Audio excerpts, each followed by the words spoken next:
이제 금융위기를 겪으면서 세상이 다시 한번 깨닫게 된 것은 효율성이 지상과제구라는 걸 알게 됐다는 것입니다. 여기 뭐 다른 많은 사례도 있습니다만 이머징 테크놀로지 새로 출현하는 기술들도 많아지고 있고 새로운 경제 의욕도 많이 발생하고 있고 특히 또 하나의 사례가 뭐냐면 어떤 기술이나 서비스를 내놨을 때 주 소비층이 예전에 비해서 많이 달라지고 있다는 것이죠. 예전 같으면 전후 세대가 경제를 이끌고 정치, 경제, 사회, 문화의 모든 분야를 주도하던 세대였습니다만 그 전후 베이비붐 세대들이 이제는 거의 은퇴하는 시기가 되어가고 있습니다. 그리고 이를 이어받을 새로운 세대는 전혀 다른 환경에서 전쟁을 거의 겪어보지 못했고 경제적으로 풍요한 시대에 태어나서 성장한 이 많은 사람들은 이 전후 베이비붐 세대와는 전혀 다른 도덕과 윤리와 경제관념을 가지고 있습니다. 예전에 잘 먹히던 그 컨텐츠나 서비스가 이 새로운 세대에는 전혀 안 먹힐 수 있다는 거죠. 이와 같이 경제의 권역이 계속 옮겨가고 경제가 활성화되는 새로운 지역적인 그 분배도 계속 바뀌고 있는 이런 많은 현실들이 금융위기가 맞물리면서 굉장히 재미있는 현실이 되고 있는 거고요. 뭐 생태학적으로는 잘 아시다시피 녹색이니 그린이 하는 단어가 자꾸 정부의 정책에 의해서 회자되니까 관심이 적어지는 것 같은데 사실 이것이 전 세계적으로 놓고 보자면 아무리 멋진 기술이라도 환경을 파괴하는 기술은 외국에 수출하지 못하는 세상이 곧 다가올지 모르지 않습니까? 굉장히 중요한 이슈가 되고 있다는 것이고요. 전체적으로 중요한 변화, 이건 요구되는 현실이 그렇다는 것이고요. 잘 이루어지고 있지는 않습니다만 어쨌든 변화의 대표적인 경향이 바로 투명성에 대한 강조가 커지고 있다는 것입니다. 이제는 많은 분들이 어떤 기업에 투자를 할 때 단지 한두 페이지짜리 요약 보고서를 보고 선뜻 투자하지 않습니다. 그 기업의 재무 건전성부터 출발해서 수없이 많은 종류의 정보를 정확히 알고 나서 투자를 하고 싶어 할 만큼 정확한 정보에 목말라 하고 있고요. 이와 같은 상황은 굳이 경제 분야뿐만 아니고 정치라든지 사회 모든 분야에 투명성에 대한 요구가 점점 커지고 있다는 것이죠.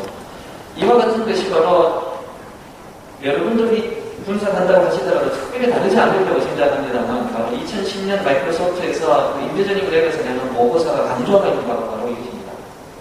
문제는 이제 이와 같이 분석한 결과를 어디에 활용할 것이냐에 대해서는 각자 활용 방식이 다르겠습니다만 인비저닝 랩에서는 오피스 차기 제품, 특히 워드나 엑셀, 파워포인트와 같은 제품을 설계할 때 무슨 새로운 시나리오를 가능하게 하기 위해서 무슨 기능을 도입해야 되고 고객들에게 전달할 포인트가 무엇인가를 바로 이런 결과에서 많이 추출해 왔다면 오늘 우리가 관심을 가지는 건 뉴노멀을 탐구하는 데 있어서 이 방법을 적용해보면 어떠냐는 것입니다.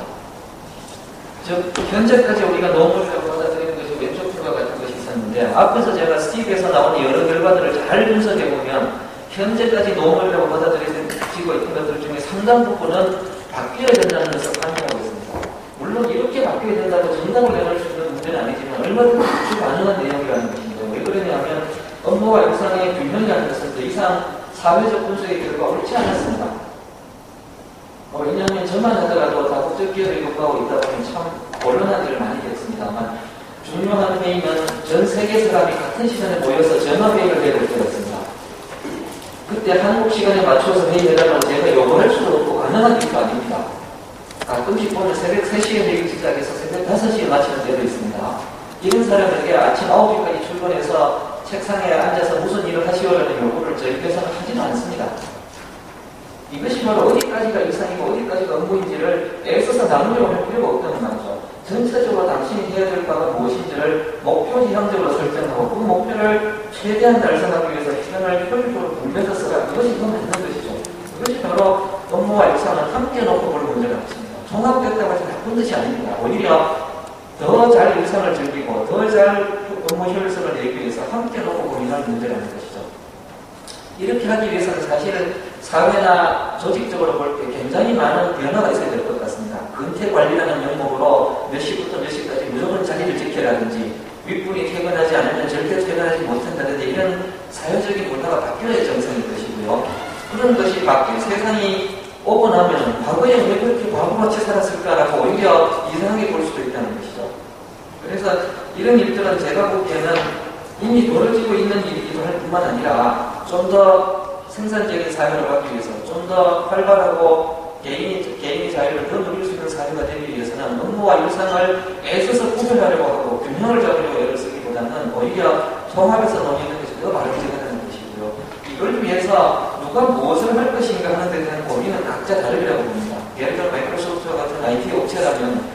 이제는 아무 때나 회의를 하기 위해서는 어떤 도움이 필요하겠습니까? 어느 곳에서나 쉽게 전 세계 사람이 화상 회의를 할 수 있는 그런 기술이 도입되어야 될 것이다. 이것이 바로 저희와 같은 회사가 고민하는 문제라면 여러분과 같이 방송업계에 종사하고 계신 분들은 또 다른 어떤 분야에 뭘 해야 될 것인지를 달리 고민하실 수 있다는 생각이 듭니다. GUI에 대응해서 요즘 관심 갖고 있는 대표적인 분야가 바로 NUI입니다. NUI라는 말은 예전에는 그래픽컬 유저 인터페이스에 주 관심을 가졌다면 가까운 장래에는 내추럴 유저 인터페이스, 또 좀 더 자연스러운 유저 인터페이스라는 뜻이죠. 이 말을 오해하기가 참 쉬운 말인데 그럼 지금까지는 내추럴하지 않은 언내추럴한 걸 써왔다는 뜻인가? 어떤 의미에서 보면 분명히 그렇습니다. IT 분야에 있거나 또는 다른 분야에 계신 분들 중에도 직업병에 보면 종종 이런 게 있습니다. 듀얼 모니터 많이 쓰시는 분들, 우리 회사에서 몇 분이나 디스크 증세가 있으십니다. 듀얼 모니터가 분명히 좋은 기술이지 않습니까? 그죠? 여러 개의 정보를 두 개의 화면을 나누어 놓고 굉장히 일목요연하게 볼 수 있는 그런 기술을 사용하고 있습니다만 알고 보면 세상에서 그것이 건강을 가장 해칠 수 있는 기술입니다. 마우스라는 기술 때문에 어떻습니까? 손목에 이상이 있는 분들 굉장히 많죠. 키보드 때문에 손목 관절에 이상이 있는 분들 굉장히 많죠. 알고 보면 우리가 너무나 자연스럽다고 생각했던 많은 인터페이스들이 사실은 굉장히 안 좋은 것임에도 불구하고 사회적 현상으로 정착돼서 쓰고 있었을 뿐입니다. 그런데 좀 더 내추럴하다는 뜻이 뭐냐면 사용자가 구체적으로 마우스나 키보드나 이와 같은 입력 수단을 통해서 다른 방법으로 얼마든지 취득할 수 있는 정보를 그와 같은 수단을 통해서만 제공해야 됩니다. 그것이 바로 지금까지의 방식이 늘 내추럴했다고 볼 수 있다는 것이죠. 아까 넥타의 경우는 마찬가지입니다. 내가 기분 좋다는 말을 명시적으로 기분 좋을 때 듣는 음악은 골라내서 사용자의 손으로 음악을 수집한 다음에 플레이리스트에 넣고 그걸 들어야만 자연스럽다고 생각했다면 그것이 수년이 지나고 나면 그게 왜 자연스럽다는 거죠. 오히려 부자연스러움에 그칠 수 있다는 겁니다. 더 다른 예를 들어보면 제가 사용하는 스마트폰에 보면은 당구 케이블 같은 곳에 쇠봉이 몇 개가 있어서 홀에다가 쇠봉을 집어넣기 위한 게임이 있습니다. 이런 게임은 어떤 방식으로 입력을 해야 쓸 있겠습니까? 그걸 마우스로 공을 끌고 와서 집어넣는다면 게임도 아니죠. 그런데 이 휴대폰에 중력과 속도 센서가 들어있습니다. 휴대폰을 어느 각도로 기울이면 몇 도 각도로 기울였으니까 힘이 어디에서 어느 방향으로 간다는 식으로 인식하는 이런 장치들이 다 들어있습니다. 그러다 보니 이 휴대폰 게임은 휴대폰에 어떤 입력도 하지 않고 손으로 휴대폰 각도를 기울이고 방향을 조절해서 쇠봉을 움직입니다. 생각해보면 이것이 바로 이 기기의 가장 내추럴한 인터페이스 중에 하나였던 거죠. 세상이 곧 이렇게 될 것이라는 것입니다. 왜냐? 이미 누군가는 하고 있기 때문이고 그것이 더 자연스럽다는 걸 받아들이고 있기 때문이죠. 그 다음에 세 번째로 들었던 정적 보고서만 하더라도 이제는 누구더러 지금까지는 누구더러 무슨 자료를 분석해서 몇 페이지로 요약해오라 이런 요구를 아직도 굉장히 자주 하고 있습니다만 앞으로는 이런 세상보다는 여러분 각자가 어떤 종류의 자료를 주더라도 여러 자료를 쉽게 취합하고 여러분이 원하는 방식으로 가공하고 여러분이 원하는 방식으로 비주얼라이즈해서 여러분 스스로가 비즈니스 인텔리전스를 직접 뽑아볼 수 있을 만큼의 그런 기능을 갖추어야 될 세상이 올지 모릅니다. 왜냐하면 누군가에게 부탁해도 여러분이 마음에 드는 보고서가 나오지 않을 가능성이 높거든요. 너무나 많은 자료와 너무나 다양한 출처를 통해서 너무나 다양한 방법으로 생성되고 있기 때문에 이걸 처리하기 위해서는 예전처럼 보고서에 의존하기보다는 대화형으로 분석하는 도구를 여러분이 스스로 익히는 것이 훨씬 중요할지 모른다는 것입니다. 네 번째 이 현상도 재밌는데 이건 여러분과 관계가 없었을지 모르지만 용어 하나를 재밌게 하나 소개해드리기 위해서 넣어놨습니다. 예전에는 회사에서 지급한 기기만 가지고 와서 써라는 요구가 예전이 아니고 지금도 사실 거의 마찬가지죠. 저만 하더라도 회사에 표준 디바이스가 있습니다. 근데 차이가 있는 게 뭐냐면 표준일 뿐이지 표준을 어겼다고 체벌하지 않고 표준이 아니라고 해서 업무가 안 되는 것도 아닙니다. 얼마든지 다른 방법이 있다는 것이죠. 그런데 개인이 소유한 기기를 업무에 직접 가져와서 사용할 수 있다면 이것이 업무 생산성에 도움되는 사실은 굉장히 많습니다. 왜냐하면 집에서 사용하던 기기에 자기가 밤에 정말 자다가 실장님의 게시를 받아서 굉장히 멋진 아이디어를 잊지 않으려고 자기 머신에 집어넣는데 출근할 때 그걸 들고 오셔서 어떻게 한다면 그게 과연 회사에도 도움이 되는 일이냐는 겁니다. 저는 재밌는 사례를 들고 싶은 게 하나가 있는데요. 예전에 10수년 전에 운전면허 시험을 공부할 때 제 지인의 차를 빌려서 연습을 했었습니다. 나름대로 굉장히 실력도 있었고 코스에 대한 감각도 있어서 분명히 합격한다고 자신하고 갔는데 얼토당도 않는 이유로 탈락했는데 이유가 뭐냐면 저는 주로 현대계획의 자동차로 연습을 하고 갔는데 시험장에 대우 자동차로 나온 겁니다. 그 당시에 스틱 자동차에 그 후진 기어 넣는 방법이 대우 자동차는 굉장히 독특했습니다. 전혀 알지 못했던 것이죠. 그래서 T자 코스에 들어가서 후진 기어를 못 넣고 우왕좌왕하고 있는데 그 시험 감독관이 와서 무슨 문제가 생겼냐고 묻는 겁니다. 그래서 기어 넣는 방법을 모른다니까 아주 한심한 사람을 봤다는 듯이 가르쳐 주시겠는데 이미 늦었죠. 30초 오버돼서 떨어졌습니다.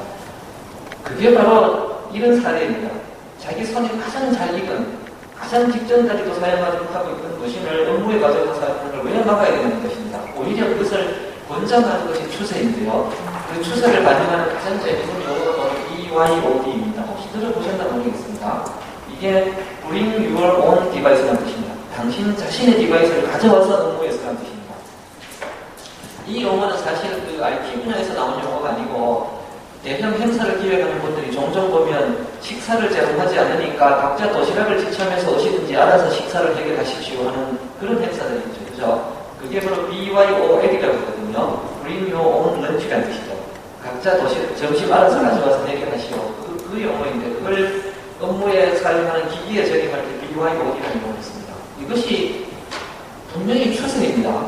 그리고 이 추세가 저는 그 수년 내에 정착되려고 감이 닿는다는 이유가 뭐냐면 바로 이것이 더 자연스럽기 때문입니다. 업무의 효율성에 대한 요구가 이제는 더 커졌고 예전처럼 규제를 통해서 얻을 수 있는 강점보다 효율에 대한 요구사항이 더 커지게 되면 사람들의 판단 기준이 바뀔 수밖에 없는 것이죠.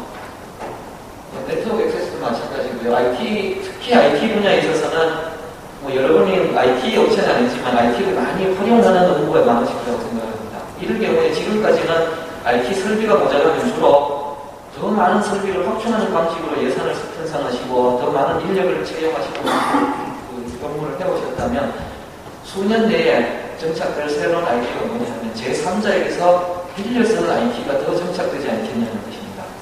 사실 이것은 그럴 수 있다고 예언한 것이 2003년 때부터 이미 있었습니다. 그 니콜라스 카라고 하는 분이 예전에 하버드 비즈니스 리뷰 보고서에서 IT does not matter라는 보고서를 낸 적이 있습니다. 그런데 그 보고서의 내용을 사실 알고 보면 IT가 중요하지 않다라고 말을 했다기보다는 모든 사람이나 모든 기관이 전부 다 IT 부서를 가지고 IT 전문가가 되어야 하는 것이 아니다라는 말을 표현한 것입니다. 한 예를 들어보면 오늘날 모든 사람들이 전기를 쓰고 있지만 여러분 모두가 전기 전문가는 아니지 않습니까?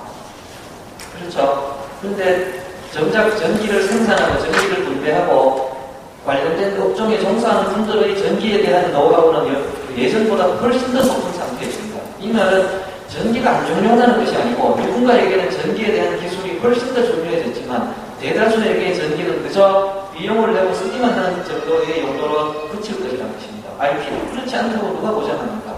사실 이 이야기는 니콜라스 카가 이미 2003년에 한 이야기입니다. 그런데 그때는 왜 각광을 받지 못했는가? 저는 두 가지의 큰 이유가 있다고 봅니다만 그 첫째 이유는 IT 업계에 종사하는 사람들의 반발이 컸습니다. 아니 이상한 사람이 나타나서 IT 전문가도 아닌 사람이 나타나서 IT가 중요하지 않다는 보고서를 내다니 그런 화가 날 만한 일이 어디 있습니까? 그래서 거의 대부분의 IT 업체들은 IT가 중요하다, IT does matter라고 하는 이상한 형태의 보고서를 거꾸로 역으로 내면서 맞불을 놓았습니다. 그만큼이나 그 이해가 부족했다는 뜻이고요. 사실은 IT가 더 중요하다는 말로 해석할 수 있었음에도 불구하고 원론적으로 그렇게 대하는 것이 한 가지 문제고요. 또 한 가지 문제는 그 사람이 주장할 만큼 IT에 대한 효율성이 그리 중요하지 않은 세상에 살았습니다. 2003년만 하더라도. 그런데 앞에서도 말씀드렸지만